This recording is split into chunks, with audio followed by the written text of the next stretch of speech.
अस्सलाम वालेकुम guys, welcome back to my channel doctor Kainat Jatoi. I hope you all are well. So guys, आज की जो वीडियो है वो बहुत ही ज़्यादा इंपॉर्टेंट है क्योंकि आप लोग मेरे वीडियोस लेक्चर्स जो देख रहे हैं उसके साथ साथ आप लोगों के लिए बहुत ज़रूरी हो जाता है कि आप फर्स्ट ईयर MBBS का जो एनाटॉमी का पेपर है उसे ईजिली जो है वो सॉल्व कर सकें। सो आज की मेरी ये वीडियो एक इंट्रोडक्शन वीडियो ही है। उसमें हम आपको ईजिली मैं बताऊंगी कि आप किस तरीके से स्नेल एनाटॉमी के चैप्टर्स को रीड करके और जो आपका मैक्सिमम पोर्शन है आपके एनाटॉमी के पेपर से रिलेटेड उसकी किस तरीके से प्रिपरेशन कर सकते हैं और क्या क्या बेसिक क्वेश्चंस हैं जो आपसे पूछे जाते हैं। सो अगर हम लोग स्नेल एनाटॉमी का अपना कवर पेज देख लें तो उसके अंदर हमें इंट्रोडक्शन चैप्टर नंबर 1 में है। देन चैप्टर नंबर 2 में हमारे पास जो है वो थॉरेक्स। चैप्टर नंबर 2 में हमें जो है वो थॉरेक्स पार्ट 1 जो थॉरेक्सिक वॉल है। चैप्टर नंबर 3 में हमारे पास थॉरेक्सिक पार्ट 2 है जिसे हम लोग थॉरेक्सिक कैविटी है उनके बारे में है। चैप्टर 4 हमारे पास एब्डोमेन के बारे में है जिसमें हम लोग पार्ट 1 जो है उसमें एब्डोमेन वॉल को पूरा एक्सप्लेन किया गया है। देन चैप्टर 5 जो है उसमें एब्डोमेन के पार्ट 2 को एब्डोमिनल कैविटी को डिस्क्राइब किया गया होगा। देन उसके बाद चैप्टर 6 है जो कि मेनली पेल्विस है, पेल्विक वॉल से। चैप्टर 6 में वही पेल्विस पार्ट 1 जो पेल्विक वॉल को पूरा एक्सप्लेन किया गया है। देन चैप्टर 7 में पेल्विस पार्ट 2 जो पेल्विक कैविटी को एक्सप्लेन करेंगे। उसके बाद चैप्टर 8 है वो पेरिनियम में है, से रिलेटेड है। उसमें मीन्स के पेरिनियम से ऑब्वियसली पेल्विक का रिलेटेड है तो आपके कॉन्सेप्ट 6, 7 चैप्टर में पेल्विक से क्लियर हो जाएंगे। पेल्विक के रिलेटेड, पेल्विक वॉल के रिलेटेड, पेल्विक कैविटी के रिलेटेड, इनर आउटर के रिलेटेड। उसके बाद पेरिनियम को पढ़ना ईजी हो जाएगा। देन मोस्ट इंपॉर्टेंट पार्ट जो फर्स्ट ईयर MBBS के स्टूडेंट्स को पढ़ाया जाता है अपर लिम जो कि चैप्टर नंबर 9 में है। आई थिंक अगर आप स्नेल एनाटॉमी से अपर लिम इजीली कर लेते हैं और उसके साथ कुछ एडिशनल स्टाफ जब मैं इसके लेक्चर अपलोड करती जाऊंगी तो आपको बताऊंगी वो ऐड करते जाएंगे तो फिर आप लोगों के लिए अपर लिम को क्लियर करना आसान हो जाएगा। इसमें नर्व्स वगैरह कुछ अपर लिम के स्ट्रक्चर्स हैं, रोटेटरी कफ वगैरह, तो ये बहुत बड़ी वैसे तो एक बहुत बड़ा पोर्शन है बट बहुत इंपॉर्टेंट है फर्स्ट ईयर MBBS स्टूडेंट से रिलेटेड। देन आप चैप्टर नंबर 10 की तरफ जाते हैं तो वो लोअर लिम है। एग्जैक्टली वही पैटर्न होगा जैसे हमने अपर लिम को पढ़ा, उसकी स्ट्रक्चर, उसके मसल्स, नर्व्स, ठीक है, वो सब मेमोराइजेशन की हम लोगों ने वही लोअर लिम से रिलेटेड है बट ऑब्वियसली वो लोअर लिम के स्ट्रक्चर हैं और अपर लिम के स्ट्रक्चर्स हैं। तो चैप्टर 9 एंड 10 भी स्नेल एनाटॉमी का बहुत ही ईजी है अगर आप उस तरीके से पढ़ें और आपके पास प्रॉपर गाइडेंस हो और मेरे लेक्चर्स अगर आप लोग देखते जाएंगे तो आप लोगों के लिए बहुत ईजी और क्लियर हो जाएगा। देन चैप्टर 11 जो है वो हेड एंड नेक से रिलेटेड है तो पूरी उसकी ग्रॉस एनाटॉमी उसमें हेड एंड नेक की दी गई है। उसमें भी आप नर्व्स से रिलेटेड या उसके पूरे स्ट्रक्चर, उसकी ग्रॉस एनाटॉमी, ऑस्टियोलॉजी वगैरह सब कुछ हेड एंड नेक से रिलेटेड हमारी चैप्टर नंबर 11 में डिस्कस हो जाएगी। चैप्टर नंबर 12 जो है वो बैक से रिलेटेड है। बहुत ही अच्छा चैप्टर है, बहुत वेल एक्सप्लेन है। उसमें वर्टिबल कॉलम्स, वर्टिब्रास, हर चीज़ को बहुत अच्छे तरीके से डिस्क्राइब किया गया है। चैप्टर 1 से लेके चैप्टर 12 तक किस तरीके से इस बुक को पढ़ना है, उसके साथ कौन कौन सी आपको जो है वो रेफरेंस बुक्स आप लोगों के पास होनी चाहिए, वो सब हम आराम से डिस्कस करते जाएंगे। तो मैं हर चैप्टर का रिव्यू भी देती जाऊंगी कि आप किस तरीके से किस चैप्टर को एनालाइज कर सकते हैं। स्नेल एनाटॉमी से इन तमाम चैप्टर्स को पढ़ के आप लोग किस तरीके से जो है वो अपने एनाटॉमी का पेपर इजीली सॉल्व कर सकते हैं। गाइस, क्लिनिकल भी बहुत इंपॉर्टेंट है। क्लिनिकल्स के भी चार्ट हर चैप्टर में दिए गए हैं, वो भी मैं डिस्कस करूंगी।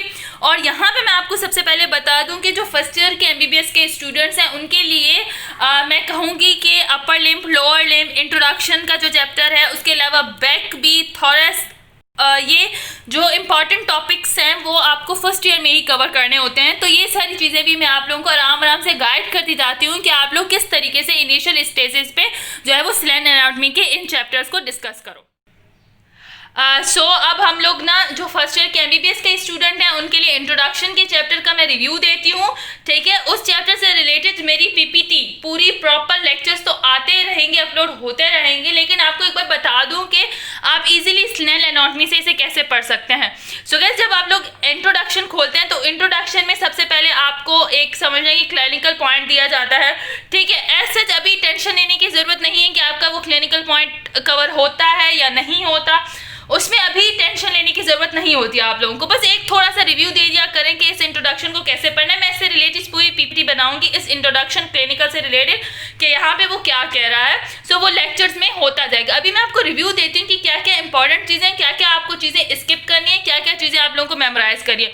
देन चैप्टर की आउटलाइन दी हुई होती है। सो ये चैप्टर की आउटलाइन होती है, इसमें आपको बताया जाता है कि क्या क्या चीजें हैं जो इस चैप्टर में कवर हो रही हैं और इजीली आपको इनसे रिलेटेड जो है वो पूरा एक क्लियर एंड प्रॉपर इंफॉर्मेशन दी जाएगी। लाइक बेसिक एनाटॉमी की डेफिनेशंस हैं, डिस्क्रिप्टिव एनाटॉमिकल टर्म्स हैं वो डिस्क्राइब की गई हैं, terms related to positions, term related to movement, basic structure, skin, fascia, muscles, joints, उसके अलावा ligaments, bursa, synovial sheet, blood vessel, lymphatic system, nervous system, mucous membrane, serous membrane, bone, cartilages, effect of sex, race and ages on and structure.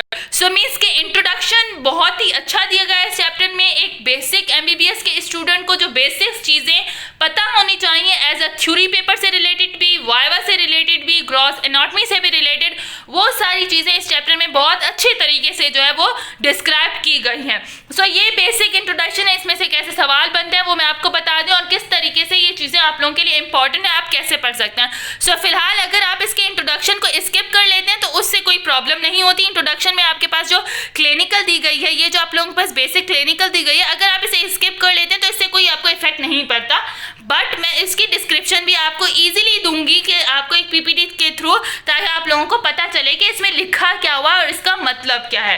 Then chapters के objectives की बात करें तो यहाँ पे पूरे ऑब्जेक्टिव्स का आपको बताया जाएगा कि किस तरीके से हम लोग कौन कौन सी चीज को इस जगह पे जो है वो एक्सप्लेन कर रहे हैं। ठीक है, ये एसेंशियल स्टूडेंट के लिए जो भी टर्म्स इस चैप्टर में दी गई हैं वो कितनी इंपॉर्टेंट है, वो सारी चीजें आपको यहाँ पे बताई गई हैं इन ऑब्जेक्टिव्स के थ्रू। आगे चलते हैं। अब आपके पास बेसिक एनाटॉमी है। सो मेरी इंट्रोडक्शन की वीडियो अपलोड हो चुकी है, उसके अंदर बेसिक एनाटॉमी की डेफिनेशंस आप लोगों को बता दी गई हैं, पूरा मैंने क्लियर किया है। यहाँ पे सिर्फ बेसिक एनाटॉमी को एनाटॉमी, क्लिनिकल एनाटॉमी और बेसिक एनाटॉमी की डेफिनेशन यहाँ पे दी है। यहाँ पे एनाटॉमी की सिर्फ आपको फिलहाल सिर्फ एनाटॉमी की डेफिनेशन पता होनी चाहिए। एनाटॉमी क्या है, हम जिसमें ह्यूमन बॉडी के स्ट्रक्चर्स को पढ़ते हैं, ह्यूमन एनाटॉमी क्या है। वो भी मेरी वीडियोस इंट्रोडक्शन टू एनाटॉमी में आपको डिस्क्राइब कर दी गई है। देन क्लिनिकल एनाटॉमी में हम क्लिनिक से रिलेटेड, बेसिक एनाटॉमी में हम बेसिक स्ट्रक्चर ये दी गई है। उसके बाद डिस्क्रिप्टिव एनाटॉमिकल टर्म्स का ऑब्जेक्टिव है वो जो यहाँ पे शो किया गया है। सो गाइस उसमें आपको मेरी पूरी वीडियोस मिलेंगी, आपको पता चल गया होगा कि कैसे आपको एनाटॉमिकल टर्म्स पढ़नी है, उसकी भी वीडियो अपलोड हो चुकी है। उसके अलावा टर्म्स रिलेटेड टू पोजीशंस में जैसे median plane, sagittal plane, coronal plane, horizontal plane, ये सारी जो भी यहाँ पे डिस्क्रिप्शन है ये सारी मेरी वीडियो में डिस्क्राइब हो चुकी हैं। जो टर्म्स एनाटॉमिकल टर्म्स से रिलेटेड आपको पूरी पीपीटी के साथ वहाँ पे मिलेंगी। तो ये वही चीज़ है। टर्म्स रिलेटेड टू मूवमेंट, इसकी वीडियो भी आ रही है और वो भी अपलोड हो जाएगी। कुछ अपलोडेड हो चुकी हैं, टर्म्स रिलेटेड टू मूवमेंट से रिलेटेड कुछ वीडियोस हो चुकी हैं अपलोडेड। एक प्रॉपर वीडियो है जो अब अपलोड होगी जिसमें अपर लिम्ब, लोअर लिम्ब, नेक और head and neck and trunk के जो भी मूवमेंट्स हैं उनको मैंने एक्सप्लेन किया है। तो ये कुछ इंपॉर्टेंट है जिसमें आपने flexion, extension, lateral flexion, abduction, adduction, rotation और pronation of the forearm, circumduction, protractions, ये टर्म्स एक बेसिक एमबीबीएस के स्टूडेंट को, फॉर एमबीबीएस स्टूडेंट जो कि अभी फर्स्ट ईयर में है उसके लिए इंपॉर्टेंट है कि वो ये सारी टर्म्स जो है वो उन्हें मेमोराइज करे। तो एग्जाम्पल्स के साथ इनकी सारी चीज़ें जो भी आपके पास एक्सप्लेनेशन है वो पीपीटी के थ्रू मैं आपको लेक्चर्स अपलोड होते जाएंगे, आप लोग उसे देखते जाइएगा कि आप लोगों के लिए सारी चीज़ें मेमोराइज करना ईजी हो जाएगा। वाइवा में पूछा जाता है, अबडक्शन पूछ लिया, प्रोनेशन पूछ लिया आपसे, फोरआर्म प्रोनेशन ऑफ फोरआर्म पूछ ली, सर्कमडक्शन पूछ ली, सर्कमडक्शन और रोटेशन की जो है इनके डिफरेंस पूछ लिया। तो वाइवा के लिए इंपॉर्टेंट होती है ये टर्म्स। फिर बेसिक स्ट्रक्चर्स में फेशियाज वगैरह, स्किन, नेल्स, हेयर, इनकी सारी जो है यहाँ पे एक्सप्लेनेशन है। जब मैं एक पीपीटी की वीडियो अपलोड करूंगी उसमें मैं आपको इसके बारे में बताऊंगी। स्किन से रिलेटेड भी आपका हिस्टोलॉजी में क्वेश्चन आ सकता है, तो एनाटॉमी थोड़ी बहुत, एपिडर्मिस वगैरह आपको पता हो। अच्छा, एनाटॉमी की बता दो, जो भी मूवमेंट्स हैं यहाँ पे बहुत अच्छी डायग्राम्स दी गई हैं और मैंने अपनी वीडियोस में भी हर तरीके से आपको इसी तरीके से बताया है आप लोगों को कि अबडक्शन क्या है, शोल्डर फ्लेक्शन क्या है, एक्सटेंशन क्या है। देन उसके बाद हमारे पास जो है वो फ्लेक्शन और अबडक्शन एडक्शन जो है हमारे पास नी जॉइंट पे क्या है, मीडियल रोटेशंस क्या है, शोल्डर जॉइंट पे क्या है, लेटरल रोटेशन शोल्डर जॉइंट पे क्या है, फिर सुपिनेशन ऑफ द फोरआर्म हमारे पास है, उसके अलावा प्रोनेशन है, लेटरल फ्लेक्शन ट्रंक्स की दी हुई, inversion of foot, eversion of foot, abduction of fingers, adduction, opposition, reopposition. So ये मूवमेंट से रिलेटेड एक बहुत ही डिटेल में वीडियो मेरी अपलोड होगी, वो ज़रूर देखिएगा ताकि आपके ये बेसिक टर्म जो है वो आपकी वहाँ पे क्लियर हो जाए। ये बहुत ही अच्छी मूवमेंट्स की डायग्राम्स यहाँ पे दी गई और मैंने पीपीटी जो प्रिपेयर की है और जो लेक्चर अपलोड होगा मूवमेंट से रिलेटेड वो ज़रूर देखिएगा। आई नो वो बहुत लेंथी लेक्चर है और अप्रॉक्सीमेटली 60 to 70 स्लाइड्स हैं उससे उस लेक्चर की जो मेरी अपलोड होगी, तो मैक्सिमम 60 होंगी स्लाइड्स। उसको एक्चुअली डिटेल में इसलिए मैंने वहाँ पे एक्सप्लेन किया है क्योंकि आप लोगों से जब वाइवा में बेसिक एनाटॉमी से रिलेटेड क्वेश्चन पूछे जाएँ तो आप लोगों की टर्म्स क्लियर हो। अच्छा, उसके बाद आगे चलते हैं स्नेल में। स्नेल में ये क्लिनिकल्स नोट होते हैं जो मैं लाइन बाय लाइन जो है वो अपने लेक्चर्स में एक्सप्लेन करती जाऊँगी। चैप्टर नंबर 1 की जितने भी लेक्चर्स अपलोड होंगे स्नेल एनाटॉमी में। ये क्लिनिकल नोट्स आप लोगों के लिए एमसीक्यूज के लिए बहुत इंपॉर्टेंट है। Fascia, deep fascia, superficial fascia, जब आप upper limb and lower limb पढ़ते हैं तो उस वक्त इसका कॉन्सेप्ट बहुत ही ज़्यादा इंपॉर्टेंट होता है। तो ये फेशिया से रिलेट कुछ क्लिनिकल नोट्स हैं, इन्हें भी मैं प्रॉपर एक पीपीटी में आप लोगों के लिए डिस्क्राइब करूँगी। बट फेशिया पे कोई लिखने के लिए नोट नहीं आता, तो इतना मतलब ये नहीं कि इसमें कोई सीक्वेंस क्वेश्चन आ जाए, कभी कभी आ जाता है लेकिन इतना इंपॉर्टेंट नहीं है कि ये इतना कि फेशिया जो है आप लोगों को लिखने के लिए है, लेकिन क्लिनिकल पॉइंट ऑफ व्यू से बहुत इंपॉर्टेंट है। देन मसल्स हैं, स्केलेटल मसल्स हैं, यहाँ पे सिर्फ आपको ऑरिजिन, इंसर्शन एंड कुछ एक्सप्लेनेशन इतनी नहीं दी गई हुई चैप्टर नंबर 1 में, क्योंकि ये प्रॉपरली हम हर ऑर्गन से रिलेटेड इनको एक्सप्लेन करके पढ़ेंगे।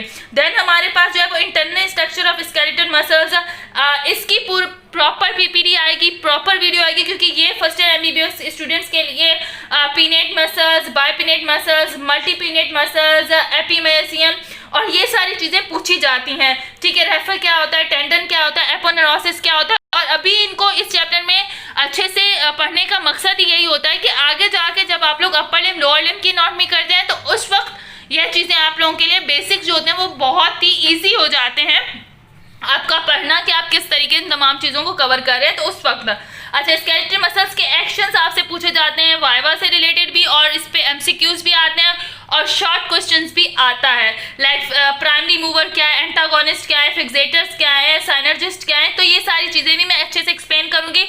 यहाँ पे बहुत अच्छी डायग्राम, ये वेल एक्सप्लेन डायग्राम्स हैं, इस पे स्केलेटल मसल्स के एक्शन से रिलेटेड पूरी पीपीटी बनी हुई आएगी और पूरा लेक्चर आएगा, वो मेरा ज़रूर सुनिएगा। और ये आप पढ़ें, ये इंपॉर्टेंट है क्योंकि ये आपसे एग्जाम में पूछा जाता है, वाइवा में भी आपसे इसका सीक्वेंस क्वेश्चन भी आ सकता है, थ्योरी में इसके अलावा आपसे एमसीक्यूज भी पूछे जाते हैं। ये आप ज़रूर पढ़ें, मैं कहूँगी आपके लिए इंपॉर्टेंट है। नर्व सप्लाई ऑफ, यहाँ पे सिर्फ थोड़ी सी मोटर पॉइंट ऑफ आपको सिस्टमेटिक और ऑटोमेटिक और सिंपैथेटिक और ये एसिम्पैथेटिक, उसके बारे में थोड़ी सी डिस्क्रिप्शन है बट इतना इंपॉर्टेंट नहीं है ये। अच्छा, मसल स्टोन, मसल्स अटैचमेंट, इनको एक बार देख लीजिएगा, रिव्यू दे दें ताकि आप लोगों के लिए ईजी हो जाए कि इस चैप्टर को कैसे कवर करना है। अच्छा, देन आगे हम चलते हैं तो स्मूथ मसल्स, कार्डिक मसल्स, इन पे ना फर्स्ट ईयर लेवल तक आप लोगों से डिफरेंस पूछे जा सकते हैं कि स्मूथ मसल्स और कार्डिक मसल्स में डिफरेंस क्या है। इसको पढ़ने एक रिव्यू दे दीजिएगा ताकि आप लोगों के लिए इजी हो सके। ठीक है, अच्छा गाइस, ये जो आपके पास naming of the skeletal muscles का चार्ट है ये भी बहुत इंपॉर्टेंट है। ये इसलिए क्योंकि यहाँ पे आप जब यहाँ पे जाएंगे आपसे यहाँ पे एक्सप्लेनेशन दी गई है। ठीक है, यहाँ पे बायपिनेट और मल्टीपिनेट वगैरह मसल्स हैं, ये चार्ट उससे रिलेटेड है। ठीक है, कि बाइसेप्स कौन से हैं, ट्राइसेप्स कौन से हैं, इसमें से कौन सा मल्टीप्लेनेट है, कौन सा इसमें से जो है वो हमारे पास जो है वो बायपिनेट मसल्स है। तो इससे रिलेटेड भी ये चार्ट बहुत इंपॉर्टेंट है, तो एक बार इसको देख लीजिएगा। कैसे पढ़ना है वो मैं प्रॉपर पीपीटी बनाऊंगी इसकी भी अलग से, तो आप लोगों के लिए इजी हो जाएगा। देन जॉइंट्स पे fibrous joint, cartilaginous joint is the most important topic for the first year MBBS student.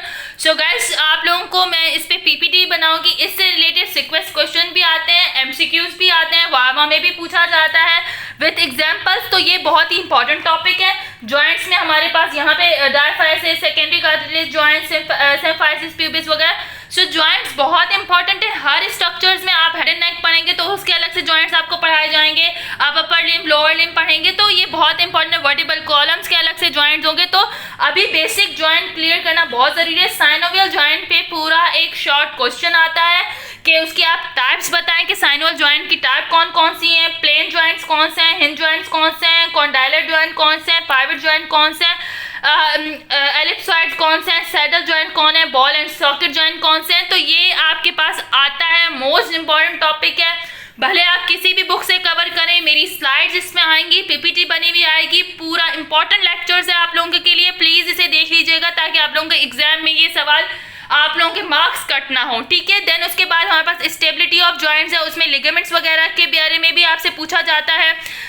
उसके अलावा हमारे पास इलास्टिक लिगामेंट्स वगैरह, मसल स्टोन से क्लिनिकल आप लोग देख लीजिएगा। क्लिनिकल एमसीक्यूज में बहुत ज़्यादा आती है, तो क्लिनिकल बहुत इंपॉर्टेंट है एमसीक्यूज पॉइंट ऑफ। सो अब आप लोग जितने जब अभी मैंने जो भी ऑब्जेक्टिव्स आपको एक्सप्लेन किए हैं, आप लोग यहाँ तक इस चैप्टर को पढ़ लें। ये हाफ चैप्टर हुआ है स्नेल एनाटॉमी का, तो आप लोगों को पता चल जाएगा। अब आई होप आप लोगों को समझ आ गई होगी कि कैसे एनाटॉमी को रीड करना है स्नेल की बुक से, ठीक है। क्लिनिकल किस तरीके से रीड करना है, और अब तक जो मैंने ऑब्जेक्टिव्स यहाँ पे क्लियर किए आप लोगों को बताया कि किस तरीके से पढ़ना है। उसमें anatomical terms, position, movements, skin, fascia और मसल, इनकी मैं आप लोगों को, और जॉइंट्स, इनका मैंने आपको एक्सप्लेन कर दिया कि कैसे आप लोगों को पढ़ना है। इसमें से मैं आपको बेसिक सवाल बता देती हूँ। टर्म्स पोजीशन से रिलेटेड वाइवा में क्वेश्चन हो सकते हैं, मूवमेंट से रिलेटेड आपका वाइवा में क्वेश्चन हो सकता है। बहुत इंपॉर्टेंट है क्लिनिकल पॉइंट ऑफ व्यू से भी मसल्स पे शॉर्ट क्वेश्चन आ सकता है, मैंने आपको बताया है, तो अच्छे से पढ़ लीजिएगा। और जॉइंट्स पे भी एमसीक्यूज शॉर्ट क्वेश्चंस वाइवा में भी। सो मसल जॉइंट्स अभी तक आप लोगों के लिए यहाँ तक बहुत इंपॉर्टेंट है। पोजीशंस, टर्म्स, मेरी वीडियोस आ चुकी हैं, बार बार देखें ताकि क्लियर हो सके। आगे जो ऑब्जेक्टिव्स हैं मैं अपनी नेक्स्ट वीडियो में एक्सप्लेन करूंगी। आई होप अब आपको समझ आ गया होगा कि स्नेल एनाटॉमी को रीड कैसे करना, और फर्स्ट ईयर के स्टूडेंट्स के लिए कौन कौन से जो टॉपिक्स हैं वो इम्पॉर्टेंट हैं स्नेल एनाटॉमी की बुक से रिलेटेड।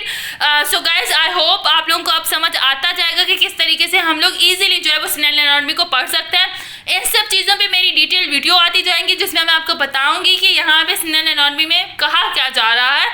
और मूवमेंट्स की वीडियो भी बहुत जल्द अपलोड होगी, बहुत इंपॉर्टेंट वीडियो है, तो उसको भी पूरा देखिएगा। आई होप आप लोगों को ये सब चीज़ें अच्छे से समझ आ गई होंगी स्नेल एनाटॉमी को रीड करना। सो गाइज नेक्स्ट वीडियो तक के लिए अल्लाह हाफिज़। और आप लोगों की कोई भी क्यूरी है, कोई भी आप लोगों को डेफिनेशन, टर्म या कुछ भी समझ नहीं आ रहा, मुझे कमेंट्स करके बताएं, मैं आपको रिप्लाई करूंगी ताकि आप लोगों की क्यूरी सॉल्व हो सके।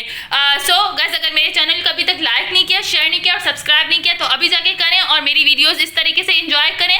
और आपके कमेंट्स के थ्रू मुझे पता चलता है कि आप लोगों को वेट कर रहे होते हैं मेरी वीडियोज़ का, और मैं आप लोगों के एग्जाम्स में एक्चुअली मैं ऐसी वीडियो बनाना चाहती हूँ जिससे आप लोगों की नॉलेज भी इंक्रीज हो सके, आपको नॉलेज भी गेन हो, और उसके साथ साथ आपका एग्जाम भी अच्छा हो सके। इसी तरीके से मैं टिप्स भी देती रहूँगी एनाटॉमी के एग्जाम से रिलेटेड, फिजियो, केमिस्ट्री, हर सब्जेक्ट से रिलेटेड। आप लोगों की जो भी क्वेरी आप लोग बस मुझे एक कमेंट कर दिया गया। सो टिल दैट अल्लाह हाफिज़ गाइस।